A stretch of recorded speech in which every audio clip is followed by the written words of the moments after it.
வைராக்கியம் என்னை பற்றி எரியட்டுமே. தேவனின் ராஜ்யம் விரைந்திடவே, இருளினை எரித்திடவே, அவர் வல்லமை இறங்கட்டுமே.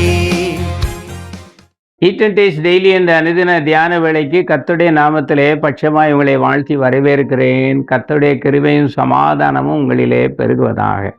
69ஆம் சங்கீதம் 9ஆம் வசனத்திலே நாம் அறிவது என்ன? உம்முடைய வீட்டை குறித்து உண்டான பக்தி வைராக்கியம் என்னை பட்சித்தது என்று ஆரம்ப வரிகளிலே கவனிக்கிறோம். இது தாவீதின் அனுபவம், David's experience and is a perfect fulfillment in the life of Jesus Christ. இயேசு கிறிஸ்துவின் வாழ்க்கையிலே பூரணமாக இந்த பதம் நிறைவேறியது. யோவான் சுவிசேஷம் 2ஆம் அதிகாரம் 17ஆம் வசனம், லூக்கா சுவிசேஷம் 20ஆம் அதிகாரம் 45-46 இவற்றிலே இயேசுவானவர் 2 முறை தேவனுடைய ஆலயத்தை சுத்திகரித்தார். வைராக்கியம், ஜீல் என்பது என்ன? 3 பதங்கள் அதில் இருக்கிறது. பேஷன், பியூரிட்டி அண்ட் பயற்சி. முதலாவதாக டிவைன் பேஷன், திவ்ய பேரார்வம். இதிலே நாம் புரிந்து கொள்வது பர்னிங் கமிட்மெண்ட், தீவிர அர்ப்பணிப்பு. கிரேக்க பதம் என்ன அர்த்தத்தை சொல்லுகிறது? டிவோரிங் ஃபயர் விதின், விழுங்கி எரிக்கும் நெருப்பு உள்ளாக என்று சொல்லப்படுகிறது. அந்த பேரார்வம் நம்முடைய வாழ்விலே ஒவ்வொரு நிமிஷமும் இருக்க கர்த்தர் விரும்புகிறார். 2ஆவதாக டிவைன் பியூரிட்டி, தூய்மை. கர்த்தர் நம்மை பிரித்தெடுத்திருக்கிறார். we are set apart for his own purpose. அவருடைய நோக்கத்துக்காக நாம் பிரித்தெடுக்கப்பட்டிருக்கிறோம். ஆகவே தேவ மகிமை என்ற ஒரே நோக்கத்துக்காக நம்முடைய ஆற்றல் அனைத்தும் கொண்டு செல்லப்பட வேண்டும். ஒவ்வொரு நிமிஷமும் ஆண்டவரே உம்முடைய மகிமை என்று வாழும் பொழுது திவ்ய தூய்மை நம்முடைய வாழ்விலே வரும். 3ஆவதாக டிவைன் பயட்டி, திவ்ய பற்று. இதிலே நம்மிலே தென்பட வேண்டியது என்ன? Deep respect for God. தேவனுடைய காரியங்கள், தேவனுக்கு ஆழமான மரியாதை நாம் செலுத்த வேண்டும், கனம் கொடுக்க வேண்டும்.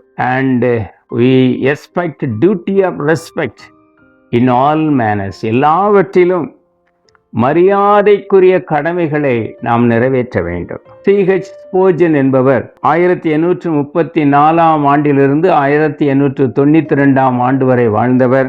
அவர் ஒரு ஆங்கில போதகர். இனமாக கர்த்தருடைய ஜனங்கள் மத்தியிலே அவருக்கு மிகுந்த செல்வாக்கு உண்டு.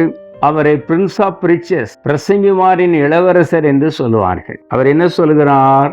when your zeal is most burning and your love is most fervent, let the warmth and fervency all go towards the Lord your God and to the service of him who has redeemed you with his precious blood.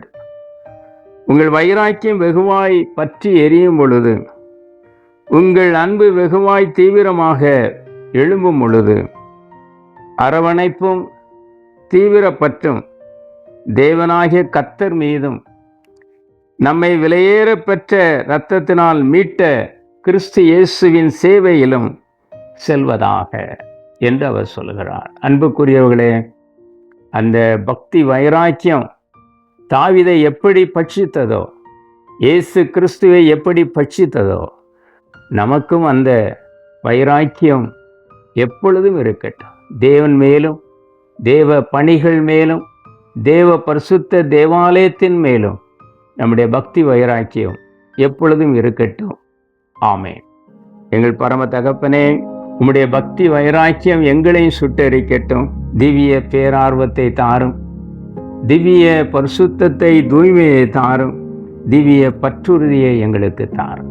ஆண்டவரே, எங்களுடைய வைராக்கியமும் அன்பும் கர்த்தரிலே பெருகும் பொழுது அது கர்த்தருடைய நாமத்துக்கு ஏதுவாகவும் கிறிஸ்து இயேசுவின் சேவையிலும் அது விழுந்து கர்த்தருக்கு மகிமையை கொண்டு வருவதாக.